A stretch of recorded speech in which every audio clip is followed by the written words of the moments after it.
Shalom. Hari ini kita akan renungkan kitab Mazmur pasal 144, teksnya ayat 1 sampai 15. Dan sudah dibagi 3 paragraf. Paragraf yang pertama ayat 1 sampai 4. Daud memuji Tuhan yang mengajar tangannya untuk bertempur, yang memperhatikannya sebagai tempat perlindungan, kubu pertahanan, kota benteng, penyelamatnya, perisainya. Paragraf yang kedua ayat 5 sampai 11. Daud memohon kepada Tuhan akan bebaskannya dan lepaskannya dari banjir, dari tangan orang-orang asing yang mengucapkan tipu dan yang berbuat dusta dengan tangan. Paragraf yang ketiga ayat 12 sampai 15. Daud memuji Tuhan yang memberkati bangsanya dengan berkata, "Berbahagialah bangsa yang demikian keadaannya, berbahagialah bangsa yang Allahnya ialah Tuhan." Kesimpulan hari ini, Daud memuji Tuhan yang mengajar tangannya untuk bertempur sebagai gunung batu, tempat perlindungan, kota benteng, dan perisai. Dan dia mengucapkan terima kasih kepada Tuhan sebab ia memperhatikan dan memperhitungkannya. Kemudian mohon menyelamatkan dari musuh, banjir, dan tangan orang-orang asing yang mengucapkan tipu dan yang berbuat dusta. Kemudian Daud memohon memperkembangkan anak-anaknya laki dan bangsa Israel sama seperti tanam-tanaman yang tumbuh menjadi besar, dan mohon memberkati akan gudang-gudang mereka penuh, kambing domba menjadi berlibu-libu, lembu sapinya syarat, dan tidak akan mengalami perang dan dukaan.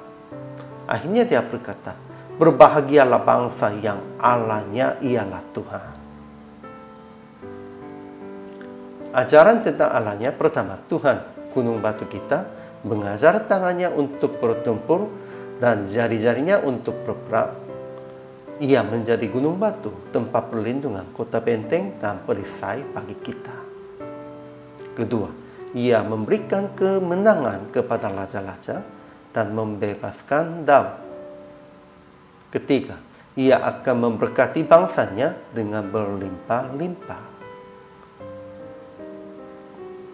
Kemudian ajaran tentang manusianya. Pertama, menurut Daud, kalau Tuhan tidak memperhatikan, kita sama seperti angin, seperti bayang-bayang yang lewat.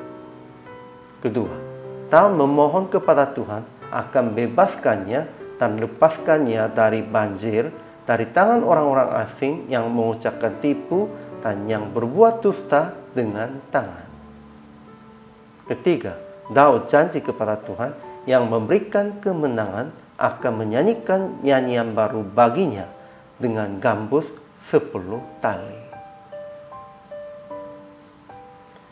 Jadi aplikasi hari ini, pertama, mengaku bahwa kita sama seperti angin, seperti bayang-bayang yang lewat di luar Tuhan, dan berdoa akan dikuatkan dan menjadi pemenang oleh karena Tuhan. Kedua, jangan menipu atau berdusta siapapun dengan alasan apapun, sebab itulah hal yang melawan Tuhan. Ketiga, menyanyikan Tuhan dengan percaya ia memenangkan kita dan memberkati anak-anak kita. Akhirnya PR praktik hari ini, berbahagia di dalam Yesus Tuhan kita, dengan percaya bahwa ia akan melimpah-limpahkan kehidupan kita. Betul, Tuhan pasti akan melimpah-limpahkan kita dan memperhatikan sesama, sama seperti Tuhan memperhatikan kita dengan hati Tuhan, dan membagi yang baik dengan mereka. Itu dari Tuhan, supaya melimpah-limpahkan berkat Tuhan dengan membagi-bagi itu. Inilah tanggung jawab kita dan tugas kita, orang percaya. Hari ini juga selama melayani, Tuhan Yesus memberkati.